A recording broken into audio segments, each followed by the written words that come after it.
welcome to all my students. Today, I'll continue with the extension of the British rule in India. In this chapter, we have already learnt about Anglo-Maratha War, the consolidation of the British power. Two topics were completed. Now, in this session, we are going to learn about no succession rights for the adopted children, subsidiary alliance, Anglo-Sikh War. These are the three topics we are going to learn. Previously, in the previous session, we have learned about Anglo-Maratha War. In that, we learned three Anglo-Maratha War. And starting with the first Anglo-Maratha War, you remember, start with Shah Alam. You have to start with Shah Alam, who was supported by the British to instill the Mughal Empire in Delhi. He was very happy with the Maratha ruler. He gave two places to them, and that was Kora and Allahabad, which he had already given to the English. Due to this, enmity develops between the English and Maratha. This led to the first Anglo-Maratha War. And the next part I explained about from Maratha is ruled by Madhav Rao Peshwa. Madhav Rao Peshwa was a very strong ruler. After his death, his brother comes to the power, Narayana Rao. He was killed by his uncle, Raghunath Rao. Raghunath Rao was opposed by the Maratha Federation.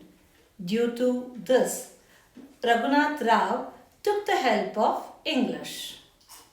English took this as an opportunity for exploitation. Finally, we saw that the English and the Maratha will have a battle, and that is called the First Anglo-Maratha War. And initially, Maratha was in an upper hand. Later, they lose the battle. English won the battle. And they will also lose Allahabad. Maratha was forced to sign the treaty, and that treaty was Treaty of Sabai.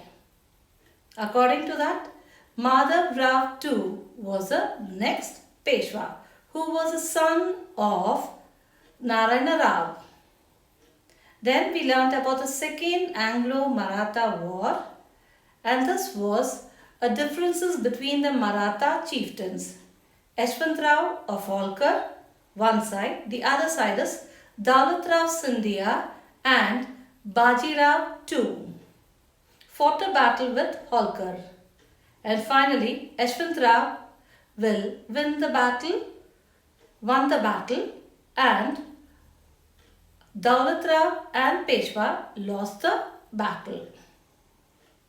Due to this, Baji Rao took the help of the English. English forced him to sign a Treaty of Basin. According to the Treaty of Basin, he has to accept subsidiary alliance. Due to this, Maratha family did not like. The Maratha family means Holkar, Gwalior, Bhonsle. And this leads to the next second Anglo-Maratha War.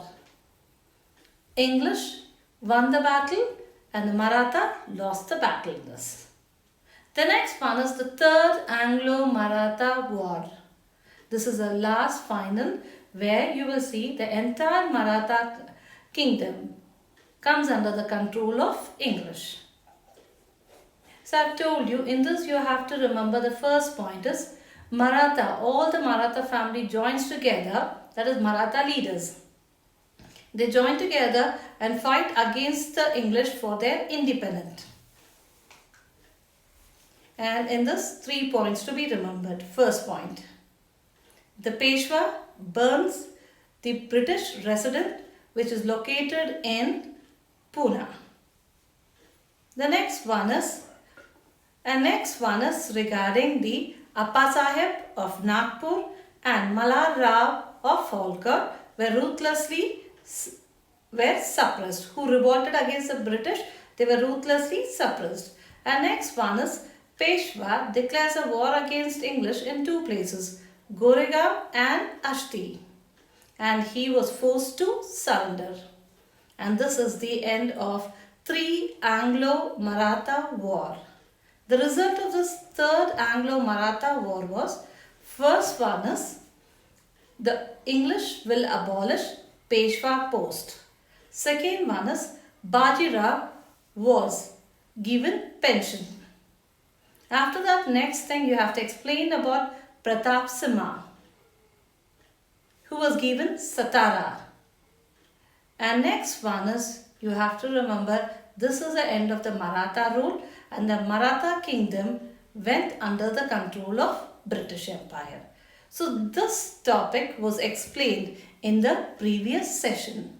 Now I am going to explain about Anglo-Sikh War. Anglo-Sikh War. Before learning about the Anglo-Sikh War, first you have to remember Punjab was ruled by Ranjit Singh. After his death only, the Anglo-Sikh War outbreaks. So first remember, in the beginning, Punjab was ruled by Ranjit Singh, who had entered into a treaty with the English, and that treaty is Continuous Friendship Pact. After his death, there was a political anarchy in Punjab. English takes advantage of the situation and they declared war against Punjab in 1845. So first remember, we are starting from the rule of Ranjit Singh. He ruled for nearly 40 years and he was called as the Lion of Punjab. During his time, he had signed an agreement with the English, and that was Continuous Friendship Pact. So till his rule, English never interfered in this kingdom and he ruled peacefully. After his death, in Punjab, there was political anarchy, and taking advantage of this situation, the British declares war against Punjab in the year 1845. Sensing this danger, Hindu, Sikh, Muslim all got together to defeat the English. But finally, all these three were defeated by the English due to traitor leader. The people who who were very close to the Hindus and Sikh and Muslim, they supported the English. Due to that, Hindu, the Sikh and the Muslim lost the battle and the British won the battle. Is that clear, children? This took place in the year 1845. So this is about the Anglo-Sikh War. This is first Anglo-Sikh War, you can call it. Now the next we will learn about. The next, if you see, they were forced to sign a humiliation treaty, and that treaty was called as Lahore Agreement in 1846. They were forced to sign Lahore Agreement in 1846. And the British residence becomes the de facto ruler of Punjab. That means unlawfully, the British declares that they are the ruler of Punjab. So we call it as de facto ruler of Punjab. So first thing is, they force them to sign an agreement, and that is Lahore Agreement. They were forced to sign Lahore Agreement. And the British residence becomes the de facto ruler of Punjab. And so due to this, the Punjab, the next few leaders revolt against the British. Here we have to remember two most important people here. Chatar Singh of Atariwala in Lahore and Mulraj in Multan. These are the people who opposed the British, but they were defeated by the English. Finally, Lord Dalhousie emerged the state of Punjab with British. So this is the way the British was able to conquer Punjab. So till Ranjit Singh was ruling, the British did not disturb. Once they came after the death of Ranjit Singh, there was a political anarchy. British took advantage and declared a war against Punjab in the year 1845. And three people joined together, that is Hindu, Sikh, Muslim. The three community joined together and they fought the battle against the British. But they lost the battle due to the traitors. After that, the British humiliated them and forced them to sign a treaty, and that treaty is Lahore Agreement. They were forced to sign Lahore Agreement, and British residents became the de facto ruler of Punjab. The next one is the most of the Punjab people started opposing the British. And in the two important leaders' name you have to remember, Chattar Singh Atariwala in Lahore, Mulraj in Multan. They will revolt against the English. And they were also suppressed, and finally Punjab's come under the control of British. And this way the British was able to expand their empire in India. So now they conquered Maratha kingdom as well as Sikh, and before itself I told you they had conquered Bengal. Now next they will concentrate on Mysore. That you will learn in the next chapter. Now we will learn detailedly about two expansion policy which was adopted by the British to expand their kingdom. So first one we will learn about Doctrine of Lapse, which was introduced by Dalhousie. Lord Dalhousie introduced Doctrine of Lapse. So first thing is Lord Dalhousie, who arrived as a Governor General in 1848, and he tried to integrate all the Indian princely state. So he wanted to get all the princely state under his control. So due to that, he will introduce a policy, and that policy is Doctrine of Lapse.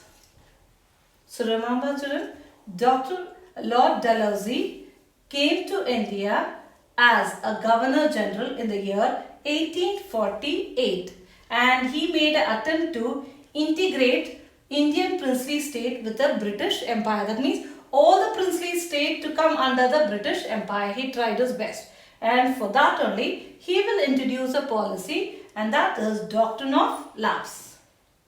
Now listen carefully that what is Doctrine of Lapse? What is meant by Doctrine of Lapse? According to Doctrine of Lapse, if any Indian ruler dies without children, their adopted children had no legal right over the throne.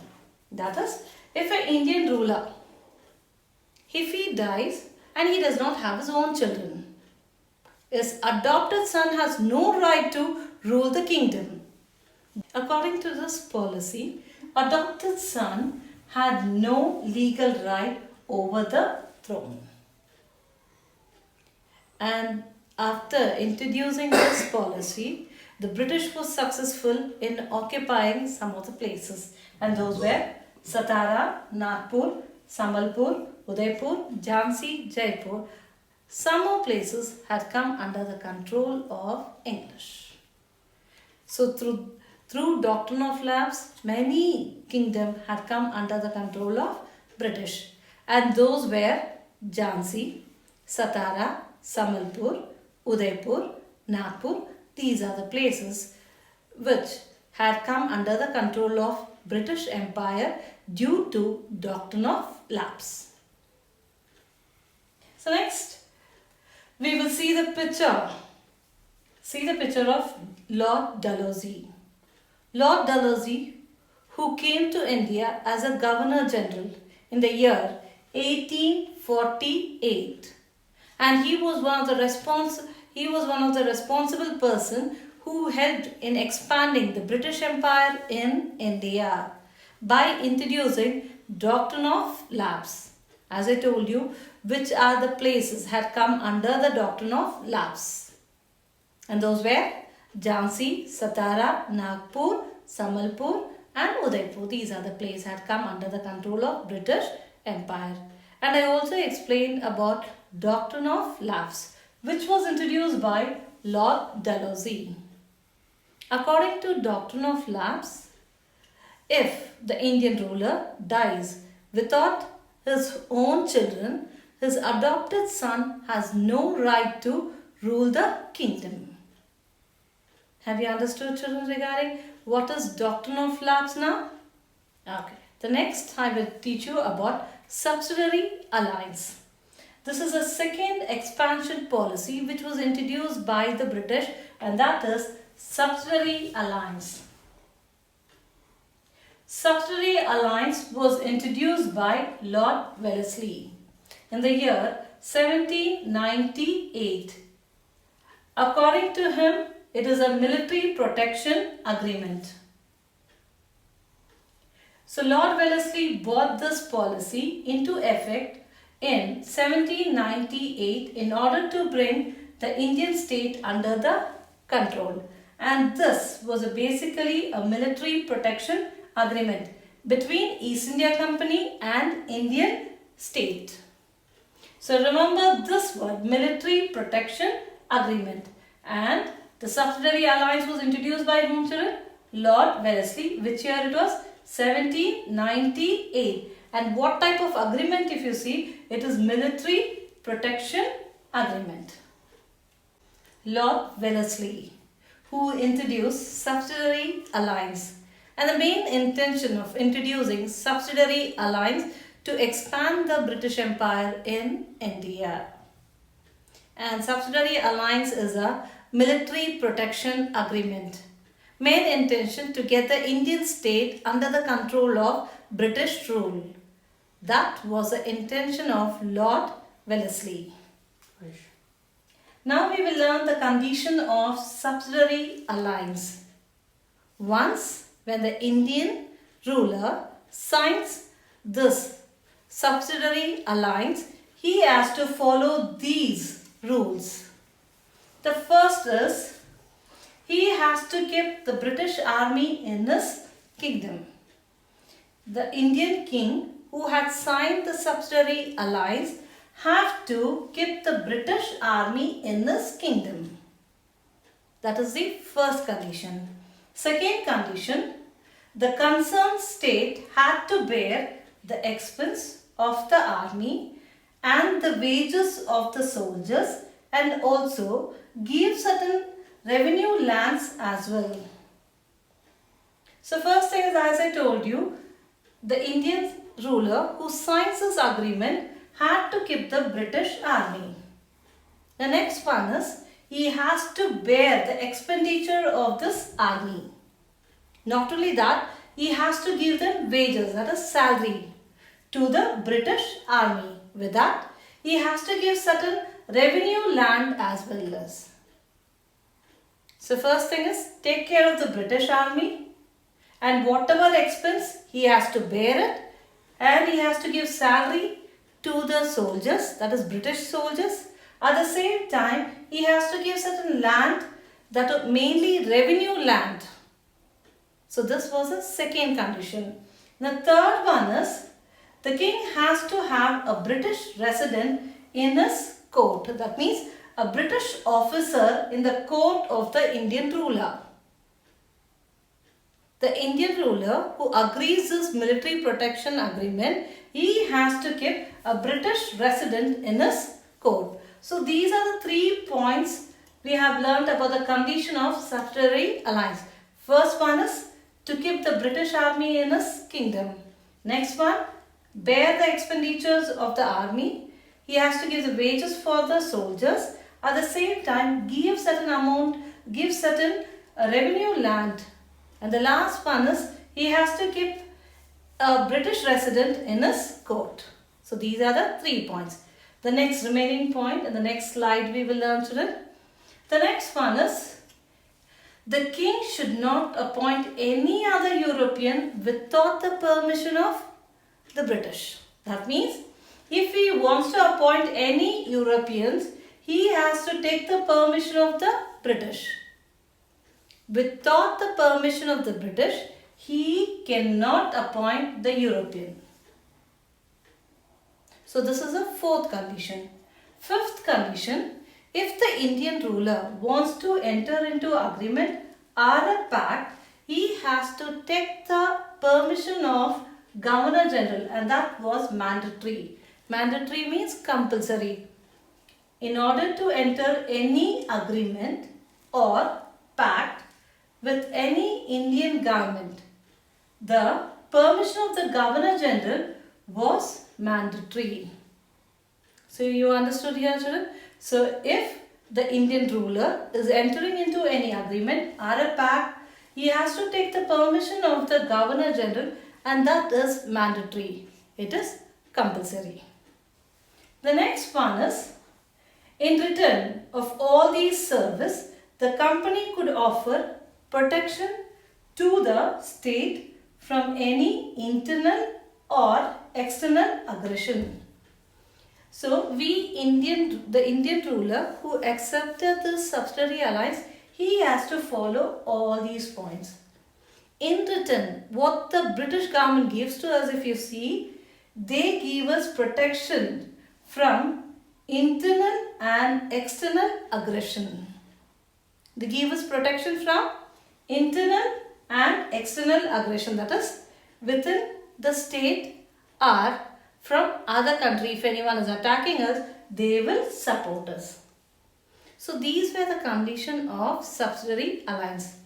First, remember, subsidiary alliance was introduced by Lord Wellesley, and his main intention was to expand the British Empire in India. And according to that, it is a military protection agreement. The first point, according to the subsidiary alliances, to keep the British army in the court. Second one is to bear the expenditure.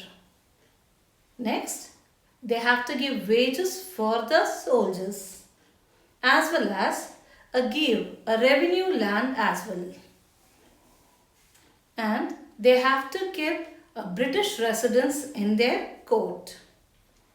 The next one is they have no right to appoint any European without the permission of British. And the last one after this is regarding an agreement. It may be a pact or a war. Without the permission of a Governor General, they can't enter. They have to take the permission of Governor General, and that is compulsory. And the last point, in return, the British will give us protection against external and internal aggression.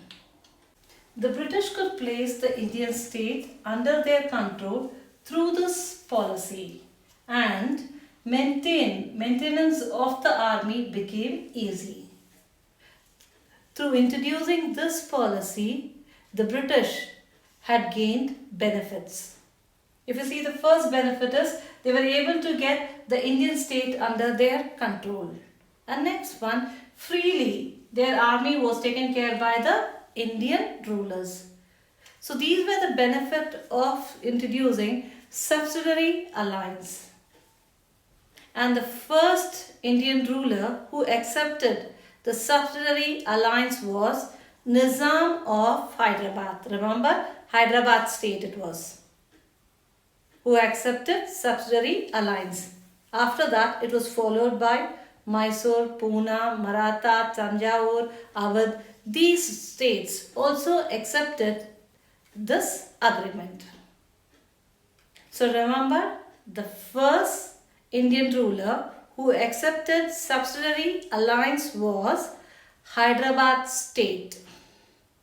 And later you can follow the other places, say Mysore, Maratha, Pune, Awadh. These were the places who accepted the subsidiary alliance. Next, we will start with the assignment, children. The first question in this, what were the conditions conditions under subsidiary alliance, explain it. What were the conditions of the subsidiary alliance? Now we have to list out all these conditions. But before that, you will write a sentence on this saying that Lord Wellesley introduced subsidiary alliance. The first one is to keep the British army in his kingdom. First point. Second one, bear the expense of the army. Next one is wages of soldier. And last one is give certain revenue land as well as. The next one is third point. They have to have a British resident in his court. These are the 3 points. With that, the remaining points also has to be written, and in that the Indian ruler had no right to appoint any European without the permission of the British. The next point, in order to enter any agreement or a pact, the Indian government had to take the permission of Governor General, and that was mandatory.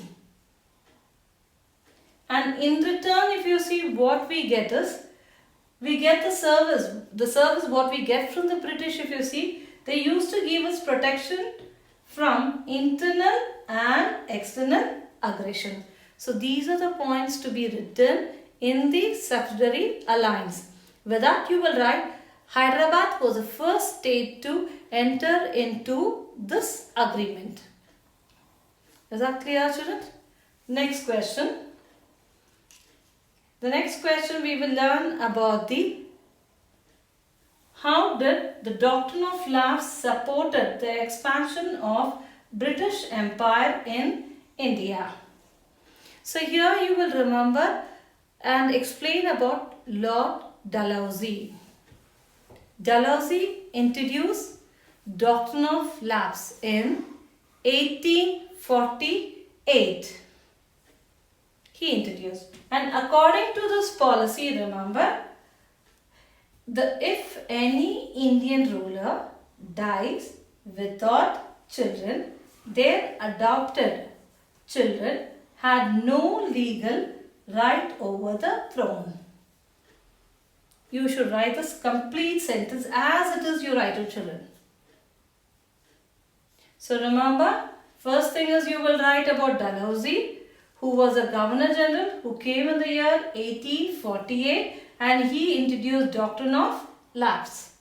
According to this doctrine of lapse, if any Indian ruler dies without the children, their adopted children had no legal right over the throne. And next you have to also mention with that which are the place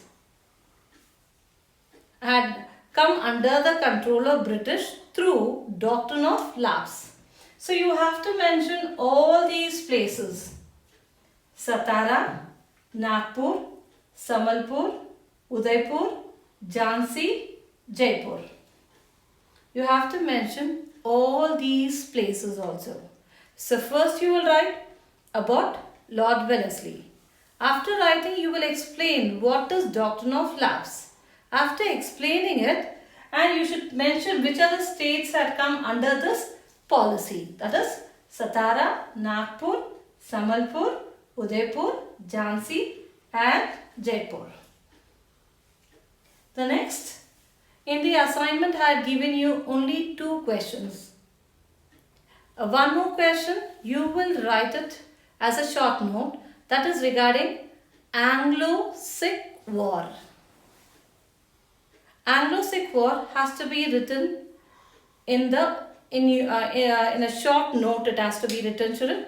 So remember, you will write a short note on Anglo-Sikh War. So when you write about the Anglo-Sikh War, starting with Ranjit Singh, who was a Punjab ruler, and after his death, you have to mention about the political anarchy, and due to that led to the outbreak of war in the year 1845 between the British and Punjab, and 3 people you have to mention here: Hindu, Sikh and Muslim, the community. 3 community joined together, fight against the British, but they lost because of the traitor leader. And next one is, you have to write about Lahore Treaty. The Lahore Treaty was a humiliation for the people, and due to that they opposed the British.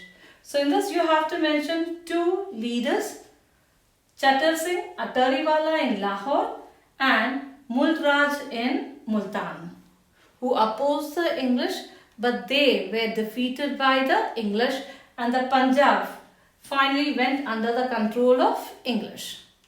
You have to remember this, children. Though this question is not given in the assignment, you will write it. Write a short note on Anglo-Sikh War. And this is the end of this chapter, children. Thank you. We'll meet in the next session.